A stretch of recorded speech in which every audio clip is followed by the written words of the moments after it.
नमस्कार दोस्तों, मैं विकास शाक्या एक बार फिर से आप सबका स्वागत करता हूं अपने चैनल पर। और आज हम डिस्कस करेंगे कैवल्य दर्शन चैप्टर नंबर 3, इसके आखिरी 4 श्लोक। आज ये चैप्टर समाप्त हो जाएगा। ये काफ़ी बड़ा चैप्टर रहा होगा, लेकिन ये बहुत इंपॉर्टेंट था और इसमें काफ़ी चीज़ें आपने समझी होंगी। अब इस चैप्टर के बाकी के जो बचे हुए 4 श्लोक हैं वो आज हम डिस्कस करके समाप्त कर देंगे। इसके बाद चौथा चैप्टर है इस बुक में, जो कि बहुत छोटा है, उसमें केवल 12 श्लोक हैं और वो 12 श्लोक हो सकता है 3 या 4 वीडियोज़ में मैं समाप्त कर दूंगा। तो जल्दी ही ये जो बुक है पूरी की पूरी, इसकी समराइज्ड जो क्रक्स है वो आपके सामने पूरी तरीके से इस प्लेलिस्ट में अवेलेबल हो जाएगी। और मैं यही कहूँगा कि ये इतना आसान बुक नहीं है। ये बुक के अंदर जो कुछ लिखा हुआ है इतनी ईजी नहीं है, इसको समझना इतना आसान नहीं है। कम से कम आपको इसको 2-3 बार देखना होगा। ये पूरी की पूरी प्लेलिस्ट ही जब तक आप 1 या 2 बार नहीं देख जाएंगे, या फिर एक एक वीडियो, जो भी एक एक चैप्टर है, जो भी एक एक वीडियो है, उसको जब तक आप 2 बार नहीं देखेंगे तब तक आपको ये समझ में आसानी से नहीं आएगा। ये थोड़ा टेढ़ा है, इसमें साइंस के बड़े ही गूढ़ कॉन्सेप्ट्स जो उस समय पे अच्छे अच्छे लोगों को और आज भी अच्छे अच्छे लोगों को समझ में नहीं आते, उस समय पे उन कॉन्सेप्ट्स की बात इस चैप्टर में की गई है युक्तेश्वर गिरी जी के द्वारा। चाहे वो विद्युत शक्ति के द्वारा हो या चुंबकीय शक्ति के द्वारा हो, वो सारी शक्तियों के द्वारा इसकी व्याख्या करने की कोशिश की गई है इस पूरी प्रकृति की, जो कि वेदों में पहले से ही, ग्लॉसरी अलग है, वेदों में भी पहले से ही इस चीज़ के बारे में बताया गया है अलग अलग श्लोकों में। ठीक है, तो आइए देखते हैं 29वां और 30वां श्लोक। सबसे पहले देखते हैं क्या कहता है। अभी तक हमने देखा कि जो पिछले वीडियो में हमने देखा था कि 7 लोक हैं। 7 लोक मतलब 7 एनर्जी लेवल्स। हर एक एनर्जी लेवल की एक अलग पट्टी है, उस पट्टी की अलग फ्रिक्वेंसी है, अलग एनर्जी है। ठीक है, अब उन 7 एनर्जी पट्टियों, जो 7 एनर्जी पट्टियां हैं, उन पट्टियों में से एक पट्टी है आपकी भूलोक, जिसमें हम रहते हैं। उसके ऊपर है भूवर लोक, जिसमें कि विद्युत शक्तियों का समन्वय है, जहां पे विद्युत शक्तियां हैं, जहां पे इलेक्ट्रिक पावर का अनुभव किया जा सकता है। राइट, वो उस लेवल की एनर्जी पट्टी है। राइट, उसके ऊपर जो पट्टी आती है वो आती है स्वरलोक की। स्वरलोक की पट्टी में क्या होता है, चुंबक के ध्रुव और विद्युत शक्ति, इन दोनों का कॉम्बिनेशन होता है। चुंबक के ध्रुव कौन से? ये वो चुंबक के ध्रुव होते हैं जो कि आपके ध्रुवीय गुण प्रकट करते हैं। जैसे आप अगर एक खोखला बेलन बनाएं, उसका गत्ते का, कागज का, और उसके ऊपर एक तांबे का तार अगर आप लपेट दें और उस तांबे के तार के एक हिस्से को पॉजिटिव हिस्से से जोड़ दें उसके बैटरी के, और दूसरे हिस्से को नेगेटिव हिस्से से जोड़ दें, तो होता क्या है कि ये एक अस्थायी चुंबक यानी कि एक अनस्टेबल मैग्नेट बन जाता है, जिसका एक सिरा एक साइड में, उस खोखले बेलन का एक साइड जो है नॉर्थ पोल की तरह और दूसरा साइड साउथ पोल की तरह काम करने लगता है। ये तो आपने साइंस में पढ़ा ही होगा।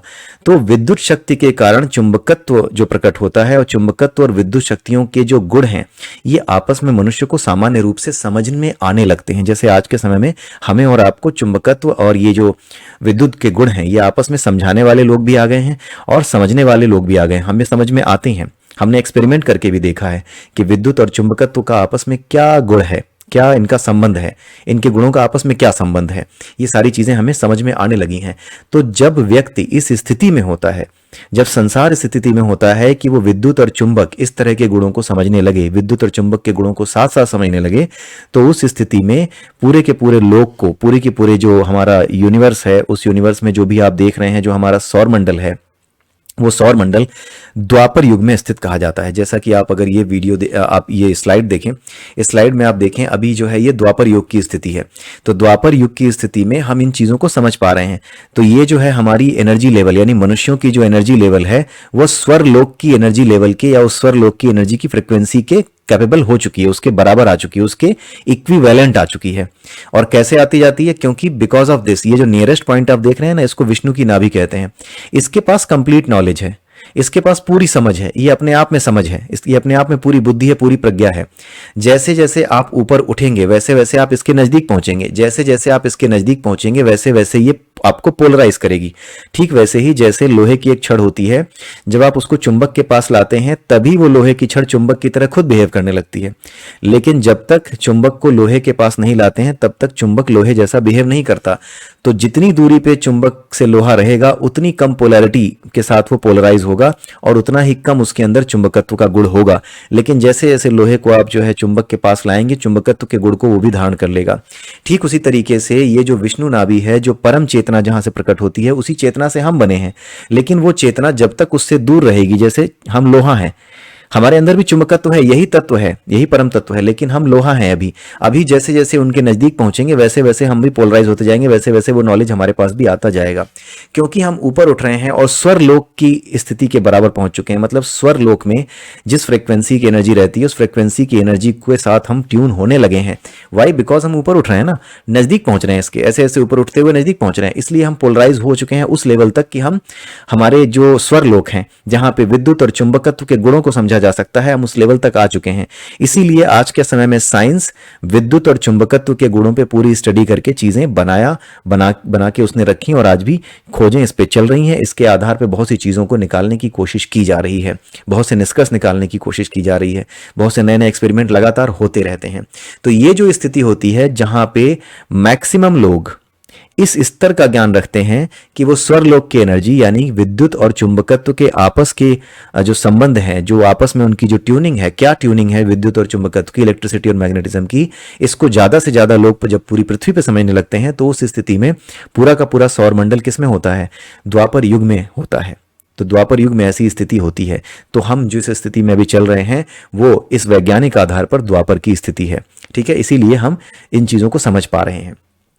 ठीक है, इसी लोक में अणुओं पर, अब ये कौन सा लोक होता है? इस लोक में अणुओं पर अब आपने शुरुआत में पढ़ा होगा पहले चैप्टर में कि पहले जो है वो एक आकर्षण की शक्ति होती है जो परमात्मा है, फिर विकर्षण की शक्ति होती है जो उसी से प्रकट है, वो दूर भागती है। जब ये दूर भागती है तो दूर भागते हुए जब ये स्वर लोक में पहुंचती है, इस पट्टी में जब ये एनर्जी भागते हुए आती है तो उस पट्टी में ही जो अणु होते हैं, एटम, जो मॉलिक्यूल्स होते हैं, क्योंकि मॉलिक्यूल्स के रूप में प्रकट होता है ना ये पूरा का पूरा, कई कणों के रूप में प्रकट होता है। तो जब ये कई कणों के रूप में प्रकट होता है तो इन कणों पर जब ये इस स्थिति में पहुंचता है तब इस पर ईश्वर का प्रकाश पड़ता है, यानी परम चेतना प्रकाश डालती है। ये जो परमात्मा की ऊर्जा है इस पर प्रकाश डालती है। ये प्रकाश ऊर्जा को ग्रहण कर सकती है। आप ये समझ जाइए कि यहां तक ग्रहण नहीं कर सकती, यहां से गुण शुरू होते हैं भौतिक प्रकृति के। तो इसी वजह से इस प्रकाश को ये अनुभव कर सकता है। जब ये इस प्रकाश को अनुभव कर सकता है, इस पर प्रकाश पड़ता है, तो उस प्रकाश ऊर्जा से ये क्या करता है? अपने पृथक अस्तित्व को अनुभव करने लगता है। इसको लगता है कि मैं भी कुछ हूं, मैं अलग से हूं, यानी ये अणु विचलित हो जाते हैं, ये अपने आप में अस्तित्व बनाने लगते हैं कि मुझ में भी अस्तित्व है। ठीक है, तो ये जो दूर भागने की स्थिति होती है, जब ये दूर भागते हैं सारे अणु, तो इन अणुओं पे जब प्रकाश पड़ता है यहां से ही ये भौतिक जगत शुरू होता है। स्वरलोक से ही, स्वरलोक ही भौतिक जगत का शुरुआत है। तो भौतिक जगत जहां से शुरू होता है, जिस बाउंड्री से, वो स्वरलोक है। इधर से चलते समय स्वरलोक ही भौतिक जगत की शुरुआत है, क्योंकि यहां पर ही प्रकाश अपना अनुभव डाल पाता है। इसके पहले प्रकाश अपना अनुभव नहीं डाल पाया, क्योंकि प्रकाश जो अपना अनुभव डालेगा वो भौतिक जगत के लिए है, वो भौतिक जगत के ही को ही प्रभावित करेगा। इसलिए भौतिक जगत का प्रभाव क्योंकि स्वरलोक से शुरू होता है, इसलिए जो प्रकाश ईश्वर का है जो कि सदैव से उसके साथ चला आ रहा था, वो इस फ्रीक्वेंसी बेल्ट में, कौन सी? स्वरलोक की फ्रीक्वेंसी बेल्ट में आने पर ही प्रकट होगा, वहां पर ही अपना प्रभाव डालता है। और वहीं से चित्त, ये जो चित्त था ये अभी शुद्ध था, ये बिल्कुल शुद्ध अणु था, इसमें कुछ गड़बड़ नहीं थी। जब ये यहां पे आता है इस एनर्जी पट्टी में, से स्वरलोक कहते हैं, जहां पर की आपकी मैग्नेटिक और इलेक्ट्रिकल एनर्जी महसूस की जा सकती है, यहां पर ये प्रकाश जो है इलेक्ट्रोमैग्नेटिक वेव ही होती है और कुछ नहीं है। तो इलेक्ट्रिसिटी और मैग्नेटिज्म दोनों यहां पे शुरू होते हैं स्वरलोक से। ये तो साइंस भी बताता है ना कि इलेक्ट्रोमैग्नेटिक नेचर है उसका, लाइट का, राइट? इलेक्ट्रॉन कण की तरह भी बिहेव करता है, वेव की तरह भी बिहेव करता है, राइट? सो ये सारी जो है चीजें यहां से शुरू होती हैं। कहां से? स्वरलोक से। यहां से जब ये शुरू होती हैं तो विद्युत शक्ति और चुंबक की शक्ति दोनों का अनुभव यहां से शुरू होता है।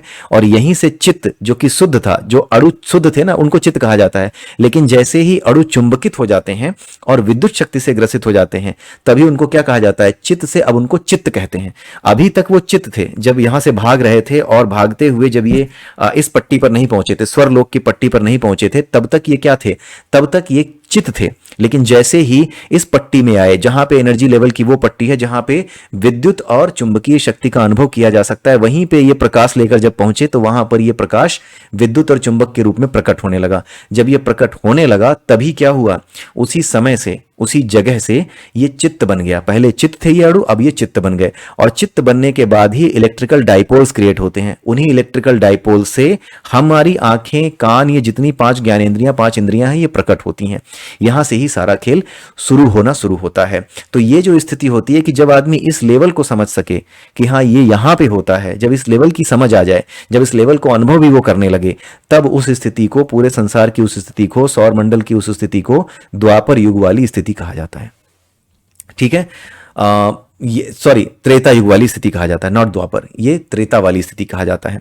ये त्रेता युग की स्थिति होती है। विद्युत विद्युत शक्तियों का ज्ञान आपके उसमें होता है द्वापर युग में, विद्युत और उसके अलावा जो उसके चुंबकीय गुण होते हैं उनके बारे में। अब यहाँ पर जो चुंबक के ध्रुव हैं और चुंबक है, इसका ज्ञान भी हो जाता है, जो हमारा ये स्वरलोक वाली स्थिति होती है।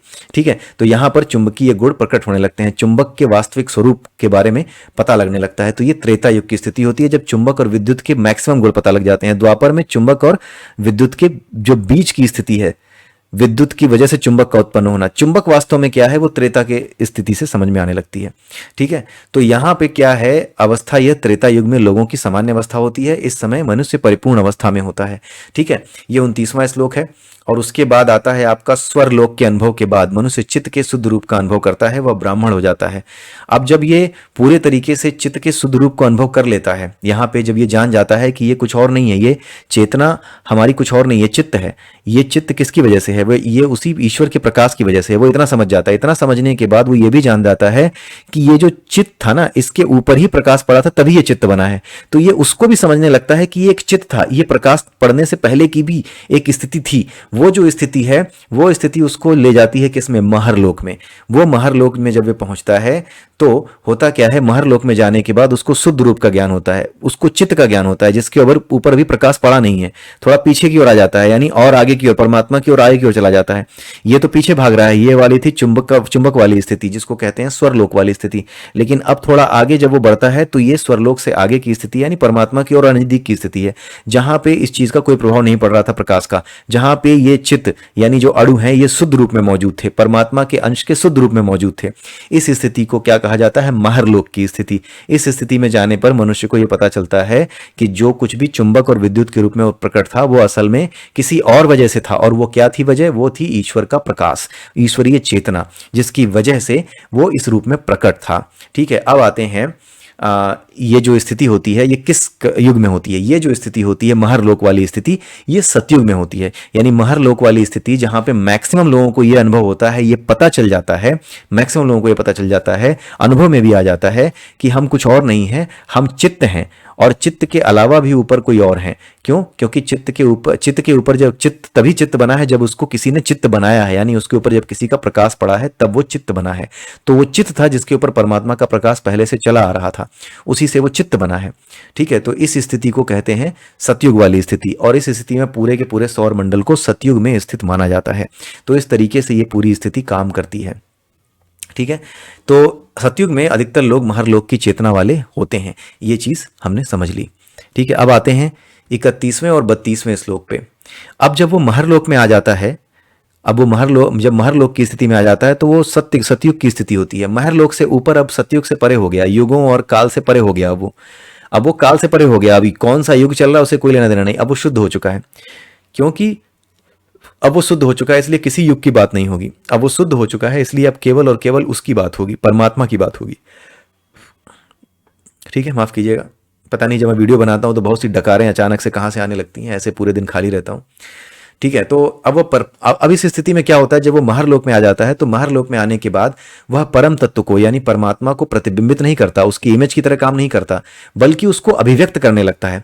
उसको देख करके लोगों को लगने लगता है कि ये स्वयं परमात्मा है, ये स्वयं उसका अवतार है। उसकी वाणी आकाशवाणी होती है। वो जो कहता है ऐसा लगता है कि वो सत्य हो रहा है, लेकिन वो ऐसा नहीं कहता जो सत्य होने वाला है, वो कहता है जो होने वाला है। वो जो कहता है वो नहीं होता, बल्कि वो कहता है जो होगा, बिकॉज उसको नॉलेज हो जाता है प्रकृति के गुणों का, इसलिए वो कहता है जो होगा। वो जो कहता है वो नहीं होता। इन दोनों बातों का फर्क समझिए। मैंने जो कहा वो हो गया, ये एक अलग चीज है। मैंने वही कहा जो आगे होगा, ये एक अलग चीज है। दोनों ही स्थितियों में बात सामने एक ही आएगी, लेकिन भाव अलग हैं। एक में भाव अहंकार का है कि मैं जो कहता हूं वो हो जाता है। दूसरे में भाव क्या है, ईश्वर को अभिव्यक्त करने का, कि वही सब जानता है, राम ही हुई है वही जो राम रच रखा। जो राम ने रचा है वो उसको जान गया है, जो जान गया है वही वो बता रहा है। जब जो जान गया है उसी को जब अभिव्यक्त कर रहा है तो वो एक अलग लेवल पे चला जाता है, वो तारणहार कहा जाता है, उसे ही अवतार भी कहा जाता है। ईश्वर की मर्जी और उसके कार्यों को ही वो अभिव्यक्त करने लगता है। इस स्थिति में वह तारणहार बन जाता है, इसे ही अवतार कहा जाने लगता है। यह स्थिति किसकी होती है, ये स्थिति जनलोक की होती है। अब वो ऊपर निकल रहा है, जनलोक की ओर जा रहा है। अब इसमें कोई युग की बात नहीं हुई, क्योंकि आप जैसे ही अपने आप को शुद्ध चित्त के रूप में जान जाते हो, उसके बाद से आप काल के परे हो जाते हो। काल के परे होने के बाद ये आगे की यात्रा है, ये यहाँ पर भी चलती रहती है। यहाँ पर भी धीरे धीरे आप अपने आप को समझने लगते हो कि नहीं, जो ये अड़ू था ये भी कुछ और नहीं था, ये अपने आप जो है उसके साथ एक हो जाते हो। ये अड़ू था, ये कुछ और नहीं था, मैं भी कुछ और नहीं था, ये अड़ू ही मैं था और अंत में मैं उसी से बना था। तो उसको अभिव्यक्त भी करने लगते हो, ये जनलोक की स्थिति होती है। अब अभिव्यक्ति से आगे जब अपने आप को अभिव्यक्त करने लगता है, ये जान जाता है कि मैं जो कर रहा हूं ना वो असल में परमात्मा ही कर रहा है मेरे माध्यम से। तब वो ये जान जाता है कि मेरे माध्यम से कर तो रहा है, लेकिन मैं माध्यम, जिसे मैं माध्यम कह रहा हूं, वो मैं क्या हूं। तब उसे समझ में आता है कि मैं जो माध्यम बना हुआ है वो कुछ और नहीं है, वो केवल एक कल्पना है। जैसे जब हम सपना देखते हैं, तो जैसे हम किसी कुत्ते को सपने में लात मार रहे हो या फिर किसी कुत्ते को क्या कर रहे हो, पुचकार रहे हो, उसे रोटी खिला रहे हो, तो हमारे सपने में जो कुत्ता माध्यम बना वो क्या था, वो हमारी कल्पना था हमारे सपने में। उसी तरीके से हम, ये जो मनुष्य होता है, जब ये आगे बढ़ता है, जब ये जनलोक से ऊपर उठता है, तो उसे ये समझ में आ जाता है कि जिसे अपने आप को, जिसको मैं ईश्वर का माध्यम कह रहा हूं कि मेरे माध्यम से सब करता है, वो माध्यम भी कुछ और नहीं है, मैं सिर्फ उसकी कल्पना में हूं। जैसे मेरी कल्पना में मेरे सपने में कुत्ता बिल्ली कुछ भी हो सकता है, और जैसे ही वो टूटेगा वो कुत्ता बिल्ली सब गायब हो जाएंगे। उसी प्रकार से मैं भी कोई अलग अस्तित्व नहीं रखता, उसकी कल्पना मात्र हूं, और मेरी कल्पना मेरी अपनी ही है। उस कल्पना में मैं कितनी भी चीजें बना सकता हूं, कुत्ता बिल्ली गायब है सब बना सकता हूं। उसी तरीके से ईश्वर की कल्पना में मैं हूं और मैं इस चीज को जान गया हूं। जब मनुष्य इस तरीके से चीजों को समझ जाता है, तब वो क्या करने लगता है, तब वो और ऊपर आ जाता है, उसकी फ्रिक्वेंसी और अलग लेवल पे आती है और वो तपोलोक तक उसे उठा देती है। आगे जो है उसका जो लोक होता है वो तपोलोक होता है, वो तपोलोक तक चला जाता है। और इस स्थिति में वह स्वयं को ईश्वर में समर्पित कर देता है, क्योंकि वो जान जाता है कि उसके अलावा कोई कर नहीं रहा, तो अपने आप को अलग से कुछ मानना व्यर्थ है। कुछ मानना ही नहीं है, मैं तो सिर्फ एक कल्पना मात्र हूं, तो मैं वही हूं।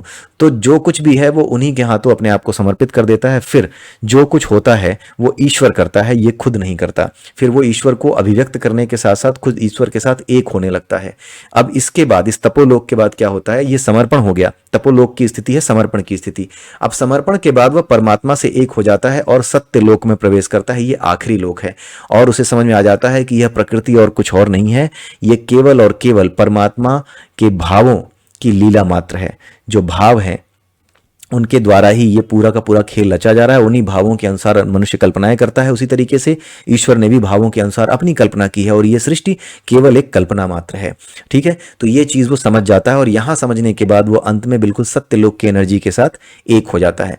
ये है पूरी थ्योरी, लेकिन प्रैक्टिकली कैसे होता है, क्या योग है क्या नहीं है, किस तरीके से पहुंचा जाता है, मेरे पास उसका अनुभव नहीं है। मैं केवल और केवल एक वाचक हूं, मैं वाचन कर रहा हूं इस किताब का, इस पुस्तक में जो कुछ लिखा है। हाँ, साइंटिफिकली इस चीज को समझने में मैं थोड़ा बहुत सफल हो पाया हूं, वही मैंने आपके सामने रखा है। जो फ्रीक्वेंसी और इसका लेवल होता है, इस चीज को कैसे इन्होंने समझाया है, एनर्जी और फ्रीक्वेंसी का क्या संबंध है, जैसे इन्होंने समझाया है युक्तेश्वर गिरी जी ने, वैसे मैं आपको समझाने का प्रयास कर रहा हूं। और हो सकता है कि उसमें कुछ कमी रह गई हो, क्योंकि मैं सब कुछ तो नहीं जानता, सब कुछ समझ भी नहीं सकता, लेकिन जितना भी समझ में आया है वो मेरी समझ में यही है। अल्टीमेटली कुछ और नहीं है, एनर्जी है, चेतना है, और चेतना या एनर्जी है, उसके अलावा इलेक्ट्रिसिटी है, मैग्नेटिज्म है, इसी के द्वारा सब कुछ प्रकट है, इसी के द्वारा सब कुछ चल रहा है। और अंत में परमात्मा उसी इलेक्ट्रोमैग्नेटिक जो लाइट वेव है उसी के रूप में पूरी सृष्टि को चला रहा है। अब क्योंकि वो इलेक्ट्रोमैग्नेटिक वेव जो है, वो जो एनर्जी है, वो रॉ तो है नहीं, हम भी उसी से प्रकट हैं, शरीर ले सकते हैं, इसलिए वो भी शरीर ले सकता है, इसलिए वो भी शरीर के माध्यम से कहीं भी रह सकता है। इसलिए जब वो ऊर्जा हमें प्रकट कर सकती है, तो उस ऊर्जा के लिए स्वयं को प्रकट करना कोई मुश्किल कार्य नहीं है, असंभव नहीं है। इसीलिए ईश्वर प्रकट हो सकता है, ईश्वर शरीर रख सकता है। ठीक है, जिस तरह से हम शरीर रखते हैं। तो इसी के साथ ये चैप्टर पूरा का पूरा यहीं पे समाप्त होता है और इस चैप्टर के साथ ही 3 चैप्टर समाप्त हो जाएंगे। एक चैप्टर और बचेगा जो कि अगले 3-4 वीडियोस में, यानी 2 अगले हफ्तों में हो सकता है कि मैं समाप्त कर दूं। और अगले 2 हफ्तों में हो सकता है सैटरडे संडे में मैं थोड़ा बिजी रहूं, तो हो सकता है कि मेरे वीडियोस नहीं आएंगे।